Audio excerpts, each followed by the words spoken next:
샬롬 상록수 14번째. 어느 틈에 원제를 위시하여 청년들과 친목계의 회원들까지 따라 불러서 예배당 파당이 떠나갈 듯하다. 이 노래는 한곡리서 애향가를 부르듯이 무슨 때에는 교가처럼 부르는 것이다. 찬송가가 끝나자 원제 어머니는 회원들을 대표해서 먹글씨로 커다랗게 쓴 백지를 무대 정면에다가 붙이고 내려간다. 이 종이 쪽을 보고 놀란 것은 비단 학부형뿐이 아니다.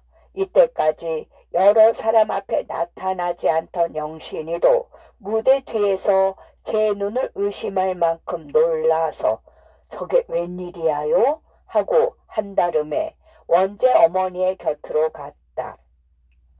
아까 회원들이 다 모인 김에 우리가 이때 거정 저금한 걸 새 집 짓는데 죄다 내놓기로 했어요. 한다. 영신은 감격에 겨워 눈을 딱 감고는 아무 말도 못하고 돌아섰다. 영신의 덧택으로 호미와 절구공이와 오줌통이밖에 모르고 지내던 자기네부터 글눈을 떴거니와 오늘 저녁에 작은애가 금지 오겹같이 기르는 자녀들이 이처럼 신통하게 재주가 있는 줄은 꿈에도 몰랐었다. 평생 처음으로 크나큰 감동을 받은 그들은 오냐 우리네 자녀도 가르치면 된다. 남부럽지 않게 개화를 한다 하는 신념을 얻었다. 그래서 원제 어머니의 발설로 몇몇 해를 두고 별별 고생을 다해가며 푼푼히 놓은 저금을 한 사람의 반대도 없이 송두리째 학원을 짓는데 기부를 하게 된 것이다.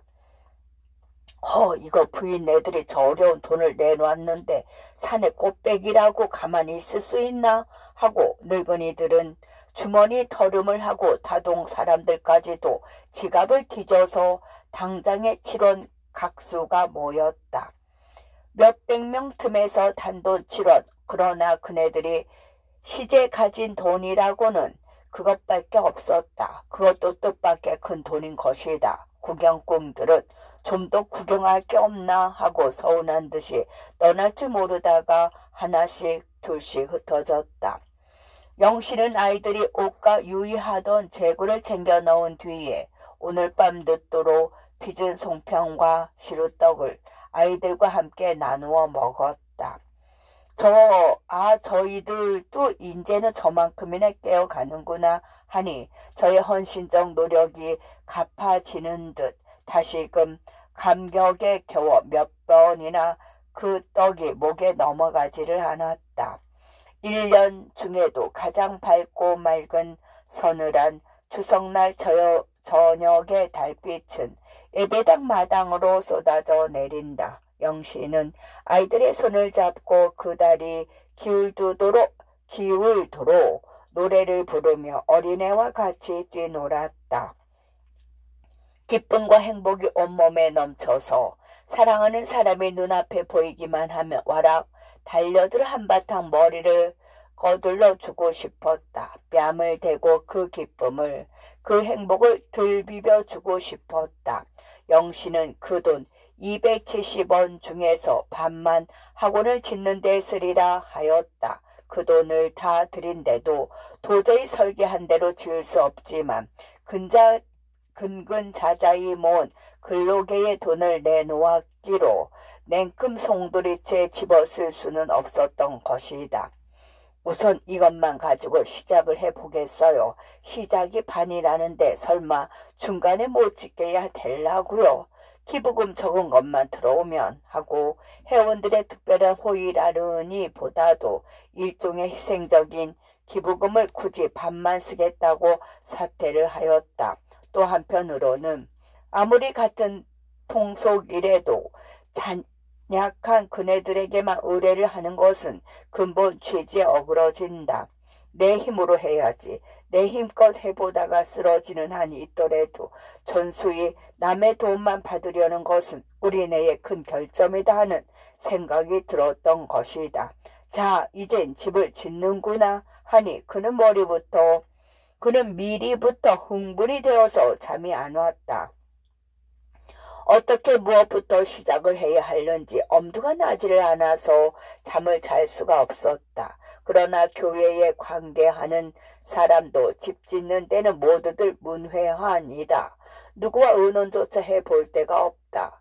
동혁씨나 핑계김에 공사 감독으로 불러댈까 한번 집을 지어본 경험이 있으니 하다가 아니다 그건 공상이다 하고 어떻게든지 항공리 회관보다 번듯하게 지어놓은 뒤에 낙성식을 할 때나 버젓이 초대를 하리라 하였다. 그때까지는 아무리 만나고 싶어도 꽁꽁 참으리라 하였다. 동네에 지위 명색이 두어 사람 있기는 하지만 닭회장, 돼지우리나 고작해의 도담집이나 얽어본 구벽다리뿐이다. 영신은 생각도 못해서 30리 길을 걸어서 장터로 목수를 부르러 갔다. 제목은 마침 근동에서 발매를 하는 사람이 있다니까 생목을 잡았을 셈만 치고 우선 안목이 있는 목수를 불러다가 의논이라도 해볼 심산이었다. 영신은 수소문을 해서 면역소나 주세소 같은 관청리를 도급으로 맡아 지어다는 젊은 목수 한 사람을 찾아보고는 무작정하고 데리고 왔다. 그리고 와서는 여보 피차의 젊은 터이니 품삯 생각만 하지 말고 우리 모험을 한번 합시다요. 우리 둘이서 이 학원집을 짓는 셈만 치고 시작을 해서 성공만 하면 당신의 이름도 나고 큰 공익사업을 하는 게 아니겠소 하고 학원을 시급히 지어야 할 사정과 돈이 당장에는 100여 원밖에 없다는 것을 툭 털어놓고 이야기를 한 후 서랍 속에서 여러 가지로 그려본 설계도를 꺼내어 보였다. 설계도를 한참이나 들여다보고 앉았던 서글서글하게 생긴 목수는 그럽십시다. 제 힘껏은 해봅죠. 돈 파라고 하는 일도 있고 일 재미로 하는 일도 있으니까 입쇼 하고 선뜻 대답을 하였다. 바다 밖으로까지 바람을 잡으러 다녀서 속이 터진 목수는 영신의 활발한 첫인상도 좋았거니와 자기의 사사로운 일이 아닌데 물정도 모르는 신여성이 30리 밖으로 저를 데리고 온 열성에 감복하였던 것이다.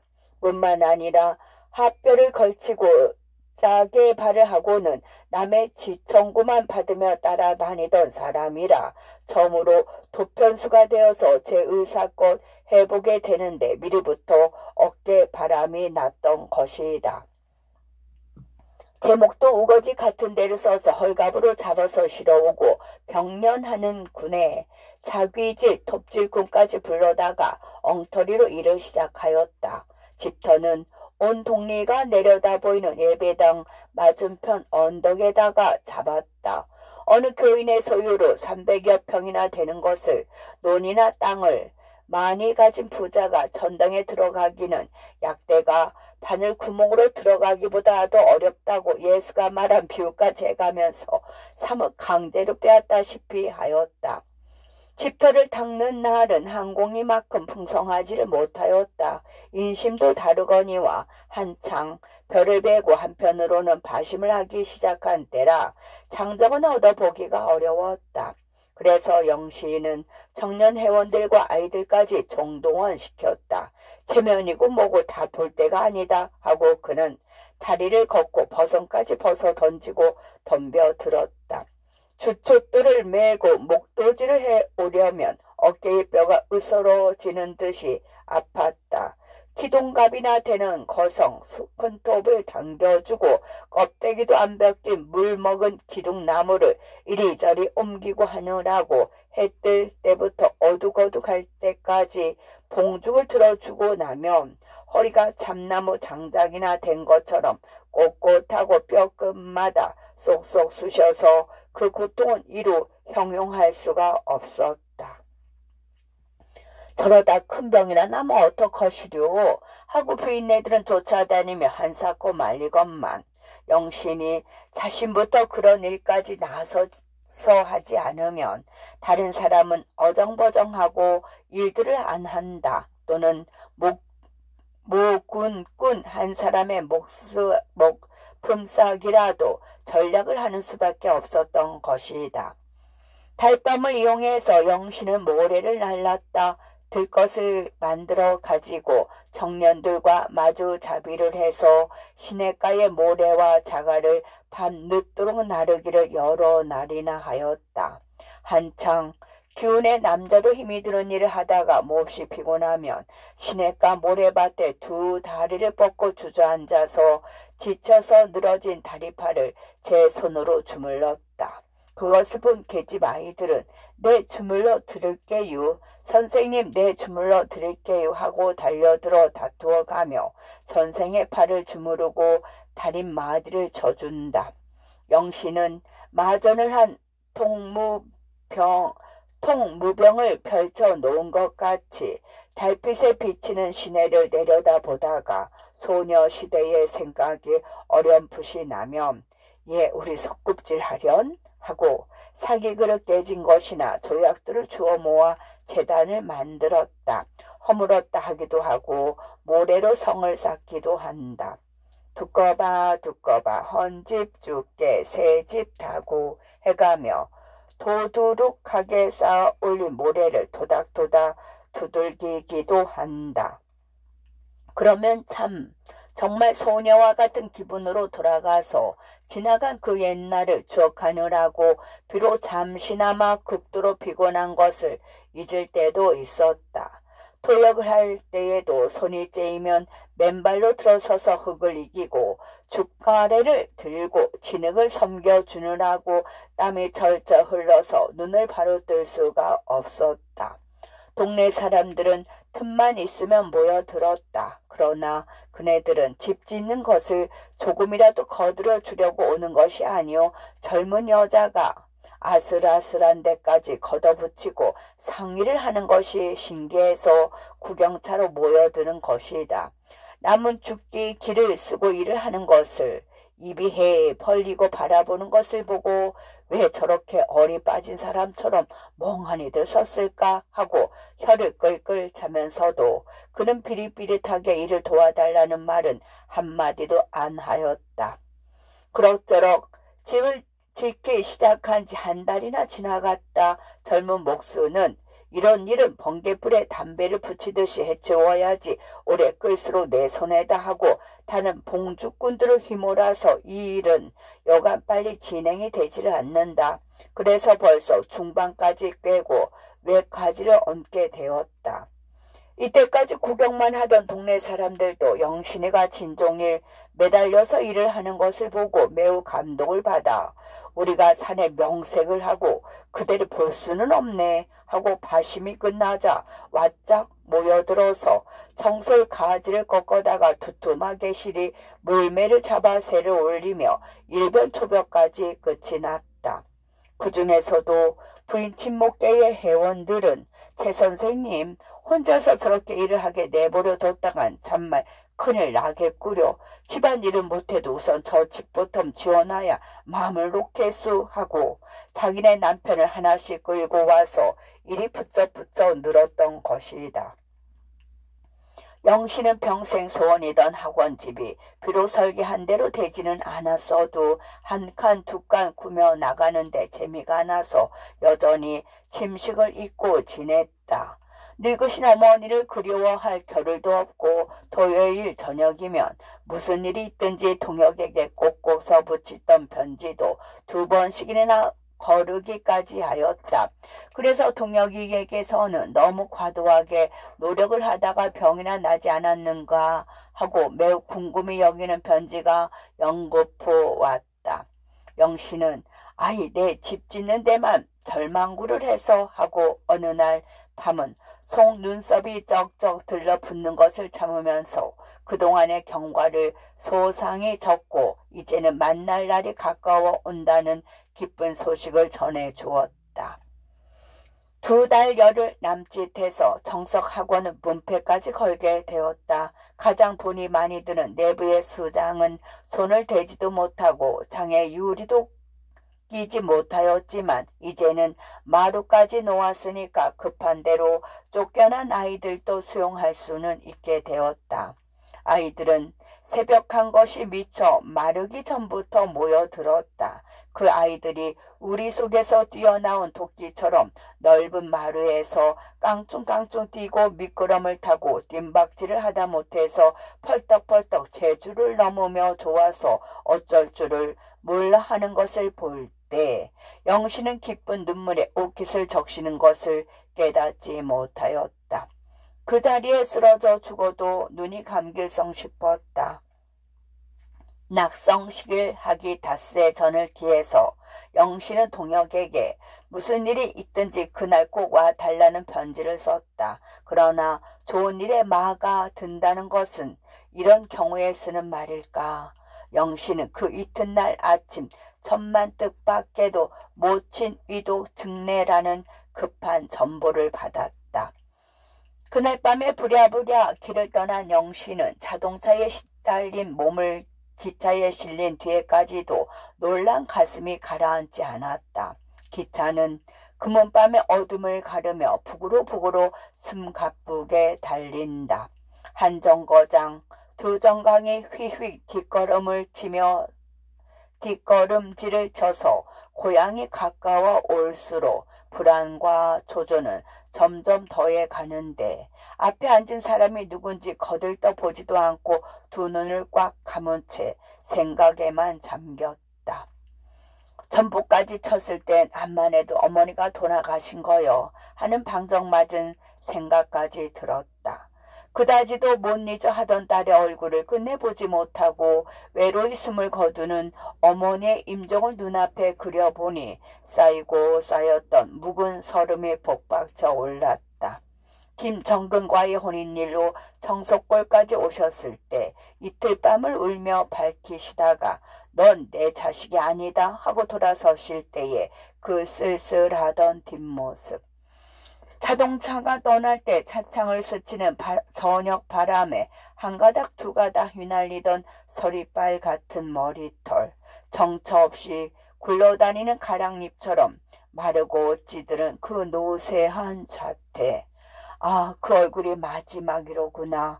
영신은 차창에 이마를 들비비며 소리를 죽이면서 흐느껴 울었다. 저 하나 공부를 시키려고 60이 넘도록 생선 광주를 내려놓지 못하시던 홀 어머니를 다만 몇 달 동안이라도 제 곁에 따뜻이 모시지 못한 생각을 할수록 저의 불효하심이 뼈에 사무치도록 뉘우쳐졌다. 그러면서도 한편으로는 무슨 병원에 드셨는지는 몰라도 노안일 것 같으면 갑자기 위독하다는 전보까지는 치지는 않았을 터인데 수산 조합에 가 다니는 외삼촌이 한 집에 모시고 있으면서 여태껏 엽서 한 장 안에 주었을 리야 없지 않은가. 그럼 연휴의 여름처럼 내 일열로 길거리에서 졸도하지 않으셨을까. 오만 가지 생각이 머릿속에 들끓어서 영신은 잠시도 눈을 붙이지 못하였다. 창밖의 금은 밤보다도 마음속이 더 캄캄한데 입술이 타도록 조바심이 나서 좀 눕는 채 하다가는 다시 일어나 앉았다 하는 동안에 기차는 북관 천리를 내쳐 달렸다. 기적은 동해변의 조그만 항구에 새벽 공기를 새내게 찢었다. 밤새도록 차창에 들비빈 머리를 빗어 올릴 사이도 없이 뛰어내렸건만 플랫폼은 기차가 떠난 뒤처럼 휘덩그레 비었는데 마중을 나온 몇 사람 중에서 영신을 맞아주는 사람은 하나도 없다.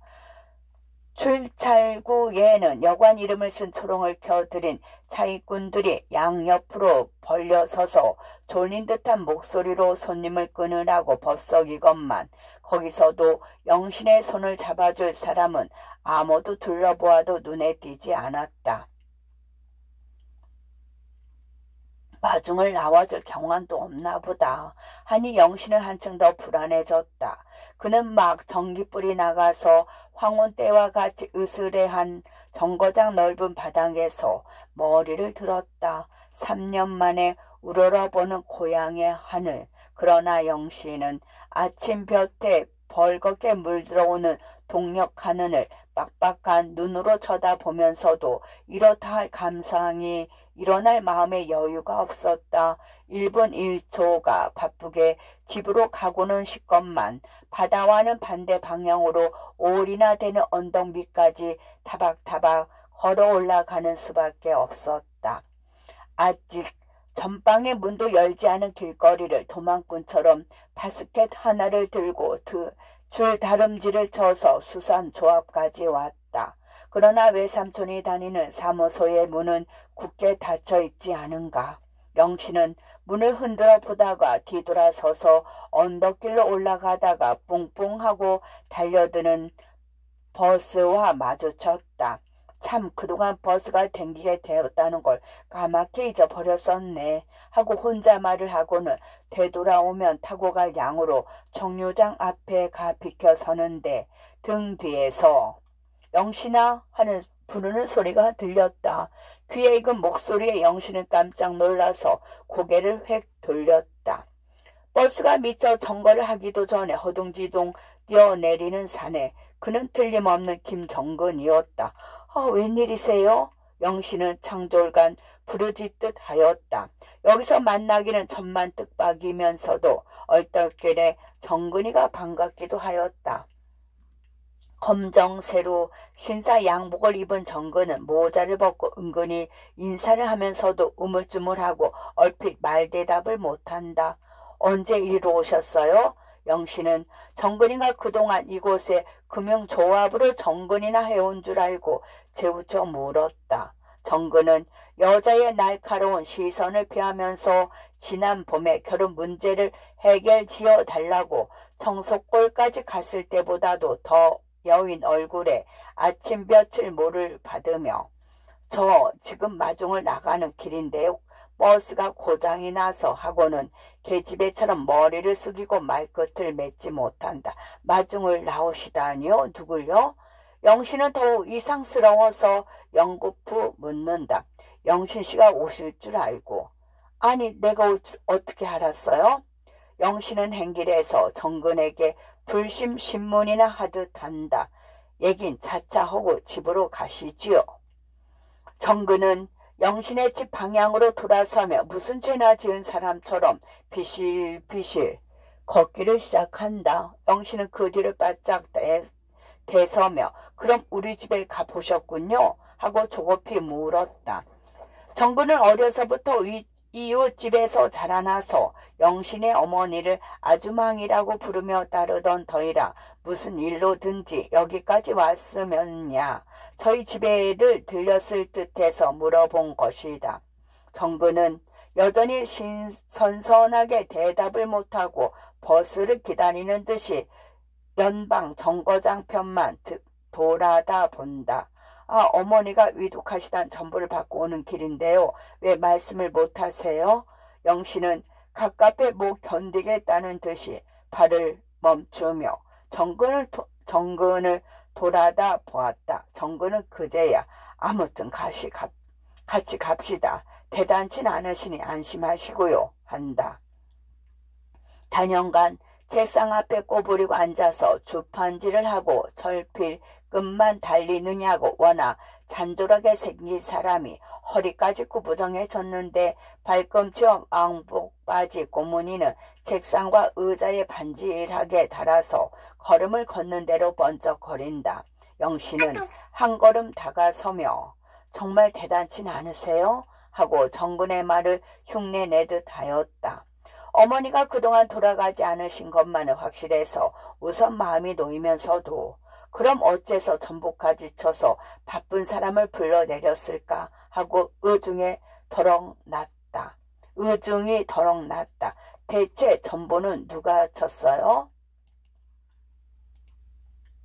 하고 의심에 빛나는 눈초리로 정근의 옆 얼굴을 노려보는데 등 뒤에서 버스가 달려왔다. 정근은 대답할 것을 모면하고 손을 들어 버스를 세우더니 타고 가십시다 하고 저부터 뛰어오른다. 영신은 잠자코 그 뒤를 따라 올랐다. 영신은 멀찌감치 떨어져 외면을 하고 앉았다. 어머니의 소식을 대강이나마 안다매야 여러 사람 틈에서 이 말 저 말 묻기도 싫어서 창밖으로 눈을 돌렸다. 얼마나 이상에 맞는 사람과 결혼을 해서 가진 복록을 다 누리며 사나 두고 보자 하고 저주까지 하던 남자가 어쩌면 저다지도 떡심이 풀린 것처럼 풀기가 없을까? 왜 말 대답도 시원히 못할까 하니 눈앞에 앉은 정근이가 점점 더 의심스러워졌다. 어려서부터 학교에 다닐 때 보아오던 거리에는 초가집이 거의 다 헐리고 얄따란 함석 지방에 낯설은 문패가 붙였다. 무슨 양조 장인이 조선 요리 무슨 관인이 하는 커다란 간판만 눈에 띄는데 어머니가 생선을 받아가지고 다니던 수산조합 도매장을 지날 때에 생선 비린내만은 여전히 코에 끼쳤다. 아하, 우리 고향도 어지간히 변했구나. 영신은 터져 나오는 한숨을 금할 수 없었다.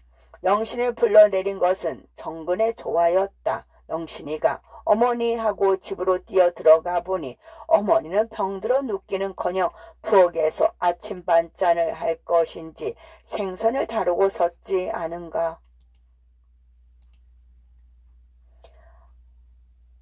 우리 영신이 하고 반색을 하며 마당에 아침볕을 받으며 내닫는 어머니의 눈물이 글썽글썽해진 얼굴은 지난 봄에 보았을 때와 조금도 다름이 없다. 영신은 어머니가 반가운 것보다도 정근에게 속은 것이 몹시 불쾌해서 어머니에게 잡힌 손을 뿌리치며 바스켓을 마루 끝에다 내던지고는 난 어머니가 돌아가신 줄 알았구려 하고 저의 뒤를 따라와서 구들꾼을 끄르는 정근을 돌아다보고 흘겼다.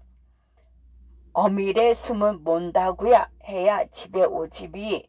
딸의 성미를 잘 아는 어머니는 눈 하나를 찔끗하고 심상치 않은 영신의 기색을 살피면서 어서 굴로도 들어가자야 하고 어름어름한다. 자네도 들어오랑이. 어머니는 정근이가 정말 사위나 되는 듯이 불러들였다. 정근이가 슬금슬금 곁눈으로 저의 눈치를 보며 들어와 윗목에 앉은 것을 보자 영신은 발딱 일어서고 싶도록 불쾌해졌다. 양의 부대로 바른 장판만 들여다보고 입을 꼭 다물고 있으니까 어머니는 어찌 저래 실룩해 섰소. 너 몇 만에 집에 온 줄 아는가? 그러다간 과연 어밀에 죽어도 모르지 않게이 하고 흥분한 딸의 얼굴을 처음 보는 사람처럼 요모조모 뜯어보다가 앙이 어찌 그러고 앉았기만 하오 하고 정근이 들어 무슨 말이라도 꺼내라고 재촉 비슷이 한다.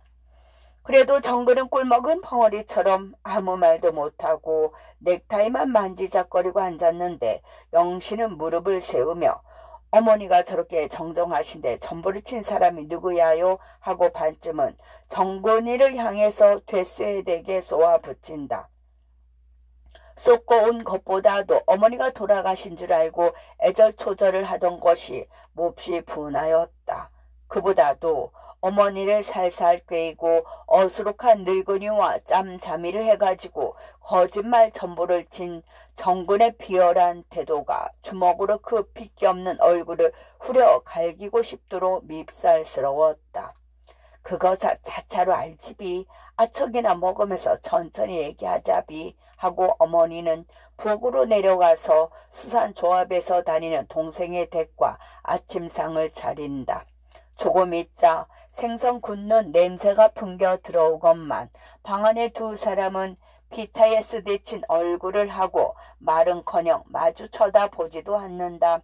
밤새도록 기차 속에서 시달리면서 불안과 초조에 지질이 졸아붙은 듯하던 영신의 신경은 다시금 불쾌한 흥분으로 옥죄어 드는 것 같다.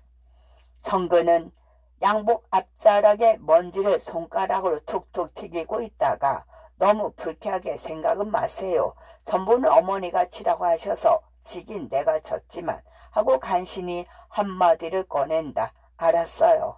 영신의 대답은 어른처럼 얼음같이 차다. 지난 봄에 그 편지 한 장으로는 단념을 할 수 없었단 말씀이죠. 네. 그래서 어머니를 꼬드겨서 말짱한 노인이 돌아가신다고 거짓말 전부를 쳤군요. 영신의 눈초리는 마주 쳐다보게 매섭도록 날카롭다. 방 안의 공기는 찢어질 듯이 빡빡한데 어머니는 손수딸의 아침상을 들고 들어왔다. 밥상이 들어오는 것을 보자 영신은 빨딱 일어나 밖으로 나가서 세수를 하고 들어왔다. 잠시 자료도 피할 겸 머리를 식히기 위함이었다. 오래간만에 모녀가 겸상을 하고 정근은 산지기 모양으로 잇모개가 외상을 받았다. 영신은 어머니가 그동안 지낸 일과 수다스레 늘어놓은 잔사설을 귀 밖으로 흘리며 입맛이 깔깔해서 밥은 두엇을 뜨는 둥 마는 둥 하고 물러 앉았다. 어머니는 정근이가 너를 불러 내린 것이 아니라는 발뺌을 뿌옇게 하고는 여러 맛 할 거 없다니 이번 회사 귀정 은혜해야지 어찌겠는가. 몇몇 해를 두고서리 너만 고대한 사람으로 무실내 맞다느냐.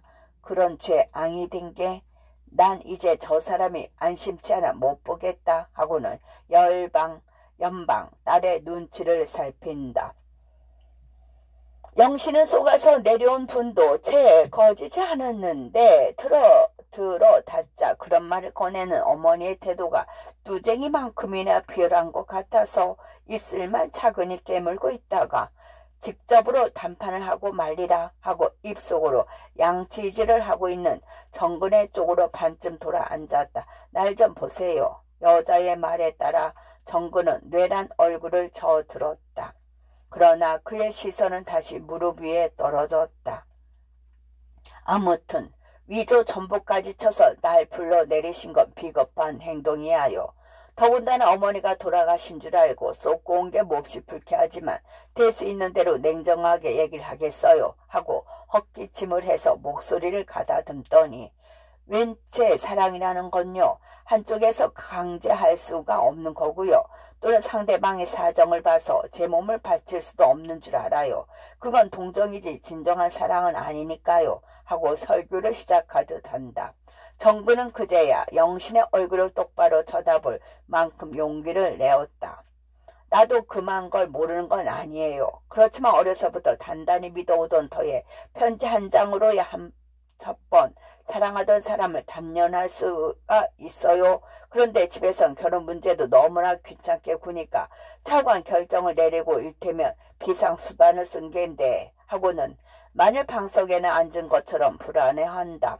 영신은 남자의 앞으로 조금 몸을 닦으며 눈을 아래로 깔고 나 역시 정근 씨한테 미안한 생각이 없진 않아요 하고 진심 어린 동정하는 빛을 보이더니 하지만 우리 두 사람의 관계는 처음부터 나빴어요. 당자의 장래는 어떻게 될는지 모르고 부모들이 덮어놓고 혼인을 정했다는 건 다시 비판할 여지도 없지만 개성에 눈을 뜬 우리가 옛날 어른들의 약속을 지켜야만 할 의무는 손톱끝만큼도 없어요. 그렇지 않아요? 하고 억지로 평화스러운 얼굴빛을 짓는다. 그렇지만 뭐예요? 난 오늘까지도 영신씨 한 사람만을 사랑하고 있는데 이번에는 영신이가 대답에 궁한 듯 입을 뾰족이 다물고 있다가 나 같은 여자를 그다지 꾸준하게 사랑해 주신 데는 고맙다고 해야 할지 미안스럽다고 해야 할지 모르겠어요 하고 여전히 눈을 내리깔고 있다가 목소리 보드랍게 정근씨 하고 손톱 여물을 썰고 있는 남자의 얼굴을 쳐다본다. 그런데 두 사람 중에 한편의 짝사랑만으로 사랑이 성립될 수가 있을까요? 그 말에 신경질적인 정근의 눈초리가 셀쭉해졌다. 그야 성립될 수 없겠지요 하고 영신의 얼굴에 구멍이라도 뚫은 듯이 똑바로 노려보더니 도대체 어째서 뭐 때문에 나를 사랑할 수 없다는 거야요. 그 까닭이라 똑똑히 말해주세요 하고 바싹 다가앉는다. 단둘이서만 이야기할 기회를 주려고 어머니는 자리를 피해서 영신과 정근은 피차의 최후의 단판을 게시하였다. 그러나 무슨 까닭으로 나를 사랑하지 않느냐는 어리석은 듯하고 거북한 질문에는 얼른 대답이 나오지 않아서 영신은 잠시 주저할 수밖에 없었다. 사람의 감정이란 인력으로 억지로 못하는 거예요. 하지만 난 인간적으로 정근 씨를 싫어하지 않아요. 그럼요. 정근은 약빨리 말끝을 채트린다. 일이 기왕 이렇게 됐으니 솔직하게 말씀드리죠. 하고 영신은 무슨 셈을 따지듯 엄지손을 꼽는다. 첫째, 돈을 모아서 저 한 사람의 생활 안정이나 꾀하려는 정근 씨의 이기주의가 싫어요. 이기주의가 싫다고요? 우리에겐 경제생활에 도대가 없으니까 따라서 문화도 없는 게지요. 그러니까 우린 첫째 돈을 모아가지고 모든 걸 사야만 해요. 결국은 모든 걸 돈이 지배하고 해결을 짓는 게니까요. 그건 포 영리하고도 아주 현실적인 사상인지 모르지만요. 제 목구멍이나 금전밖에 모르는 호인이나 유태 사람은 되고 싶지 않아요. 저라는 개인 이외에 사회도 있고 민족도 있으니까요. 아마 사회를 위하느니 민족을 위하느니 하고 떠들어도 우선 돈을 안 가지고 무슨 일이든지 손도 댈 수가 없는 게 엄연한 사실인데 어떡하나요? 물론 돈이 필요하지요. 그렇지만 우린 필요한 것과 귀한 걸 구별할 줄 알아야겠어요. 더군다나 계몽운동이나 농촌운동은 다른 사업과 달라서 오직 정성으로 혈성으로 하는 게지 돈을 가지고 하는 건 아니니까요. 실상 우리 같은 새빨간 무산자가 꿈에 광맥지나 발견하기 전엔 돈을 모아가지고 사업을 한다는 건 참 정말 공상이지요. 사실 남의 고열을 착취하지 않고서 돈을 모은다는 건 얄미운 자기 변호에 지나지 못하는 줄 알아요. 이 말에 정근은 불복인 듯이 상체를 뒤흔들며 천만에 그렇지 하는데 영신은 갑자기 손을 들어 정근의 말문을 막으며 여러 말씀할 게 없어요. 누가 무슨 말 하든지 내 신념만은 굽히지 않을 테니까요. 그리고 둘째는요 하고 바로 정근의 턱 밑에서 난 연애니 결혼이니 하는 문제를 생각할 겨를이 없어요. 오해하시면 안 됩니다. 이것도 핑계가 아니고 사실이에요. 내가 청석골에다가 이 일 저 일 벌려놓은 걸 직접 보셨지만 지금 학원집을 엉터리로 지어놓고 허리가 휘도록 빚을 졌는데요. 바로 내일 모레가 낙성식을 한 날이에요. 한눈을 팔기는커녕 죽을래야 죽을 틈이 없는 터에 연애는 뭐고 결혼은 다 뭐예요. 말이 여기까지 이르자 부드럽던 영신의 말씨는 점점 여무적하고 잠 한숨도 못 자서 흐릿하던 눈에는 광채가 돈다. 정근은 질문할 말도 대답할 말도 궁해서 과식한 사람처럼 어깨로 숨만 가쁘게 쉬고 있다가 그럼 모든 게 안정된 장래까지도 생각을 다시 고칠 수가 없을까요? 하고 은근히 후일을 기약하자는 뜻을 보인다. 영신은 그 말 대답도 서슴지 않는다. 장래까지도 다시 생각할 여지가 없어요. 난 내 맘대로 약혼한 남자가 있으니까요. 예? 정말요? 정근은 입을 커다랗게 벌리며 몸을 반쯤이나 일으켰다. 영신이가 약혼을 하였다는 것을 여태까지 한낱 핑계로만 여겼던 것이다. 박동익이라고 저 한국리라는 데서 농촌 운동을 하는 사람인데요. 돈은 한 푼도 없어도 황소처럼 튼튼하고 건실한 동지입니다. 올봄에 그의 일터로 찾아가서 앞으로 3개는 계획을 세우고 왔어요. 그래서 정근 씨한테 단념하라는 편지를 한 거예요. 마지막으로 한마디 해두고 싶은 말이 있어요. 하고 목소리를 흠씬 낮추어 가지고 어려서부터 한 동네에서 자라났고 또는 여러 해 동안 나 같은 여자를 유념해 주신 정분으로 충고를 하는 건데요. 정근 씨가 지금 같은 개인주의를 버리고 어느 기회에든지 농촌에 아니면 어촌이나 산촌으로 들어가서 동족이나 같은 계급을 위한 일을 해주세요. 우리 같은 청년 남녀가 아니면 네 손으로 그네들을 구원해냅니까? 영신의 목소리에는 정근의 머리가 저절로 수그러들 만한 열과 저력이 있었다. 두 사람은 함께 묵묵하였다. 그러다가 영신은 이제 더 할 말이 없다는 듯이 난 좀 자야겠어요 하고 일어서더니 윗간으로 올라가 턱 누워버린다. 점심때가 훨씬 겨워서 영신은 동혁이가 청석골로 와서 기다리는 꿈을 꾸다가 소스라쳐 깨었다. 눈을 비비며 아랫방으로 내려가 보니 정근은 그림자도 찾을 수 없는데 어머니 홀로 벽을 향해서 훌쩍훌쩍 울고 누웠다. 어머니 그이 어디 갔수? 하고 딸은 어머니의 어깨를 흔들었다. 네 아느냐? 내게는 말없이 가방을 들고 나갔다잉. 어머니는 돌아오는 채 울음 반죽으로 대답을 한다. 영신은 그 곁에 한참이나 잠자코 앉으려니 저에게 얼마나 매정스러이 대자를 맞고 다시 머나먼 길을 인사도 안 하고 떠나간 정근이가 가엾은 생각이 들었다. 차차 그이한테도 좀 배필이 생기겠지 하고 눈을 내리감고는 그의 장래를 마음속으로 축복해 주었다. 그러다가 어머니의 뼈만 남은 손을 잡으며 어머니 하고 불렀다. 어째 그리 느냐? 어머니는 그제야 반쯤 돌아 눕는다. 너무 그렇게 섭섭해하지 마시오. 그 사람보다 더 잘나고 튼튼한 사윗감을 보여드릴게. 응 하고 영신은 응석주로 늙은 어머니를 위로한다. 사윗감이 있어 어디 없갱이? 그러나 정근이처럼 어려서부터 정이 들고 얌전스리 구는 사람이 그리 쉬운 줄 아는가? 하더니 네 그럴 줄 이사 몰랐지. 애미 마지막 손도 끊어지고 하고 어머니의 눈은 또 질금질금해진다. 글쎄 그렇게 언짢아하지 마시라 하니까 어느새 무슨 소망이 끊었다고 그러시오. 몇 해만 눈 꿈쩍하고 기다려주시면 내가 잘 매시고 살 텐데. 듣기 싫다야. 내 하도 여러 번 쏘갔다. 이전 금방 서구를 태운데도 고지 들리지 않는다잉 하고 한숨만 들이쉬고 내쉬고 한다.